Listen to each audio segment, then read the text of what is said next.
continuar a prestigiar o Infinito Afeto, canal que foi criado no YouTube para que pudéssemos pensar, conversar e refletir sobre assuntos contemporâneos que tanto têm desestabilizado os pais, impactado na pequena criança desde a primeiríssima até a primeira infância. O assunto que eu trago hoje é justamente sobre o impacto que houve na vida dos pais, principalmente daqueles pais com crianças muito pequenas, depois de todas essas mudanças que aconteceram no mundo. De uma maneira geral, o mundo todo sofreu importantes mudanças ao se ver atravessado pelo discurso capitalista, pelas relações de consumo, pelo avanço da ciência e tecnologia e principalmente pelas conquistas femininas. Nesse cenário, o homem historicamente amparado pelo patriarcalismo e acostumado ao patriarcalismo, ele foi obrigado a repensar os papéis como provedor e daquele que sustentava as fraquezas da família diante de qualquer problema, principalmente porque não lhe era permitido demonstrar nenhum tipo de vulnerabilidade e muito menos chorar. E diante de todo esse cenário, o ditado "menino não chora" perdeu todo o sentido. E isso fez o homem pós-moderno passar por uma crise de identidade, se questionando e repensando qual seria, portanto, o seu papel no mundo contemporâneo. Historicamente, e apoiado no patriarcalismo, o homem, o pai, era alguém que detinha o poder sobre a mulher e os filhos. E em relação à mulher, ele era um privilegiado. O papel que lhe era reservado era o papel daquele que sabia pensar, daquele que tinha uma inteligência lógica, daquele que tinha força física, que além disso era forte, capaz de transitar pela sociedade com propriedade, garbo e elegância. No entanto, em um mundo no qual a força física foi rapidamente substituída por equipamentos que vão desde a roda, o eixo, o plano inclinado, até os equipamentos mais modernos, que são automatizados, que são computadorizados, a pessoa que se apoiava apenas na força física e na força bruta perdeu totalmente o seu lugar, né? Além disso, tinha a questão desse homem ser muito ausente em casa. Em virtude, em razão do seu próprio trabalho, ele não conseguia estar em casa. Na medida que ele não estava em casa, ele não conseguia barrar a onipotência da mãe frente à criança. Então, a mãe era aquela que tomava a criança para si. Não conseguia exercer simbolicamente a autoridade, nem exercer as proibições e demonstrar a lei, né? Demonstrando para as crianças a importância das interdições culturais na constituição psíquica do sujeito ou das crianças. A educação das crianças era um assunto totalmente relegado e de responsabilidade da mulher. Se o homem reinava fora de casa, era dono de uma inteligência brilhante, racional, a mulher, por sua vez, era considerada sensível, afetuosa, a rainha do lar. E a ela cabia fazer o trabalho de limpar e servir os filhos e marido sem reclamar. Ainda recentemente, ouvimos de uma figura pública dizer que a mulher ideal deveria ser bela, recatada e do lar. A partir das mudanças, de todas essas mudanças, então, foi que o homem percebeu que ele poderia sim externar seus sentimentos e que poderia até mesmo chorar se assim o desejasse. Viu-se obrigado a conviver com a independência financeira da mulher, às vezes ganhando mais do que ele e muitas vezes sendo até sustentado por ela, né? Ele se viu obrigado também a participar mais da trama familiar e foi convocado, então, para o exercício da função paterna. E o que é a função paterna? A gente já falou em vários vídeos, em vários posts, sobre a importância da função materna. E a função paterna, né? Qual a diferença que há entre ser o genitor, ou pai biológico, e aquele que transmite à criança a arte de viver? É justamente quando o pai é aquele que cria e que transmite a arte de viver, que ele está exercendo a função paterna. E a função dele é extremamente importante, porque ele simbolicamente também representa a lei, a interdição do até aqui você pode, depois você não pode mais. O homem que se dedica à função paterna, ele precisa ser o amparo, o apoio, a matéria-prima que serve como base para a criança se constituir, se erguer, crescer. Ele descobriu, inclusive, que não basta ser pai.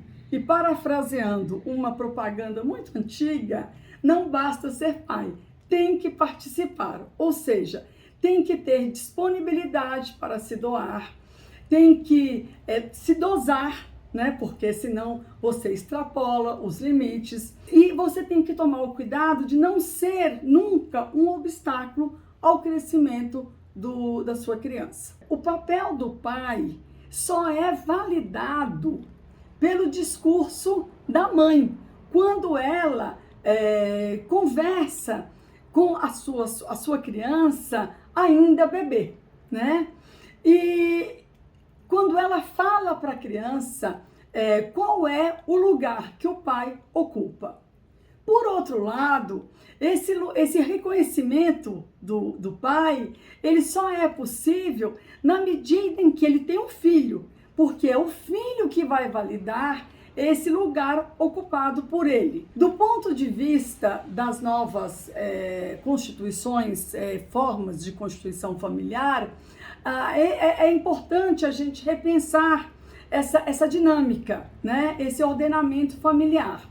Na atualidade, entende-se que a função paterna pode ser sustentada por diferentes personagens que atravessem a história da criança, como, por exemplo, o avô, o tio, o padrasto, desde que a pessoa que se dispõe a fazer a função paterna exerça, de novo, simbolicamente, o papel do corte. Isso pode, isso não pode.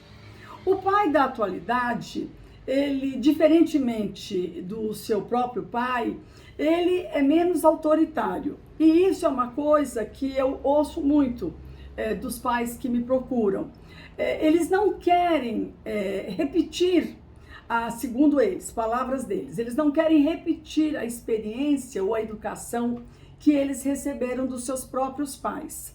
Porque ou era muito severa, ou era muito exigente, ou tinha uma demanda muito alta, enfim, por alguma razão eles não querem repetir.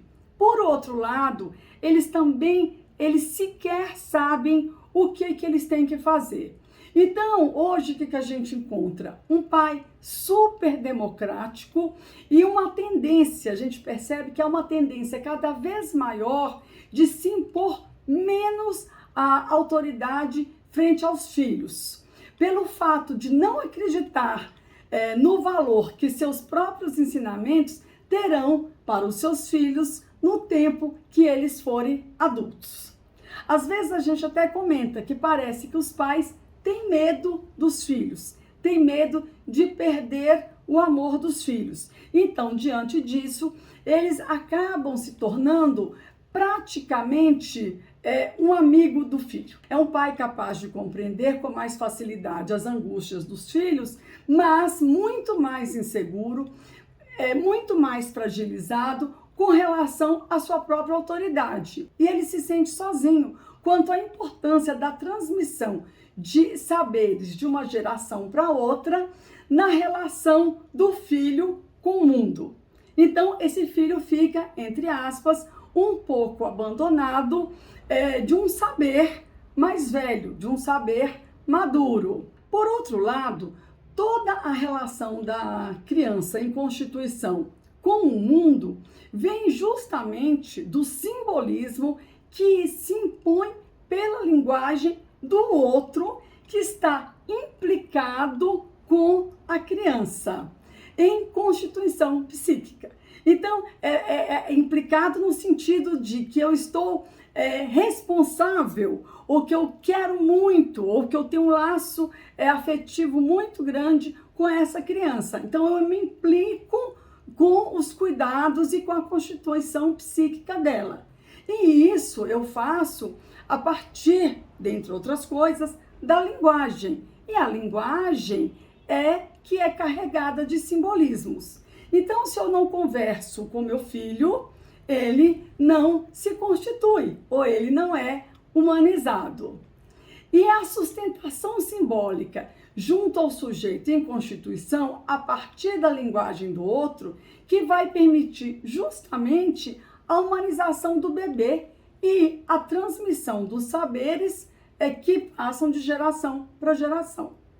No entanto, o discurso social atual não dá a menor importância à transmissão para os mais novos do que os mais velhos sabem. Ninguém mais está interessado pelas receitas de bolo guardadas a 7 chaves pela família.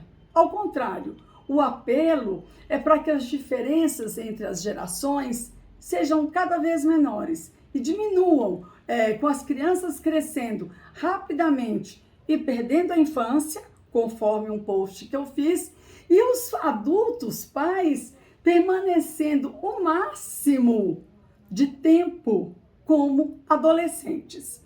Assim, eles podem compartilhar roupas, eles podem compartilhar procedimentos estéticos e demais momentos com os filhos, como se fossem seus melhores amigos. No entanto, se por um lado a autoridade do pai está esfacelada, por outro, sobressai esse amor, esse excesso de amor, que é um amor narcísico pelo filho, que será, por uma exigência atual, imperiosamente uma criança, um adulto bem-sucedido, e terá uma vida muitas vezes melhor do que a vida que o pai teve.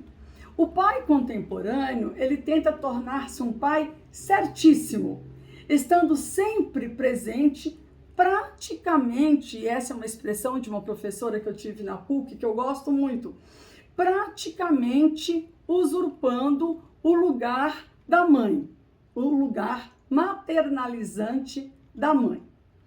Apesar de todas essas transformações no campo social, no campo de ideias e na política, o poder patriarcal, que foi sempre ocupado pelo homem, entrou em declínio. Mas a função paterna não. A criança precisa saber o quanto ela foi desejada pelos seus pais. Só assim ela vai poder construir e escrever uma história que seja só dela e que seja singular. Então, os pais, mesmo diante de todas essas alterações, eles têm que se manter firmes no propósito de exercer a função paterna, no propósito de exercer simbolicamente a autoridade, de informar as leis do que pode e do que não pode. Isso faz parte da constituição psíquica do indivíduo. A criança vai se deparar com uma interdição, seja na escola, seja na festa, seja no clube, onde quer que ela vá, seja no ônibus, seja no táxi ou até mesmo no carro diante de um farol, quando ela não pode atravessar. A criança tem que entender, e isso é função de quem faça a função paterna, historicamente era o pai, hoje a gente já viu que não mais, de fazer o papel simbólico da autoridade. Hoje eu vou ficando por aqui, eu espero que vocês tenham gostado. Se gostaram, Por favor, compartilhem e até o nosso próximo vídeo. É muito bom falar para quem quer escutar.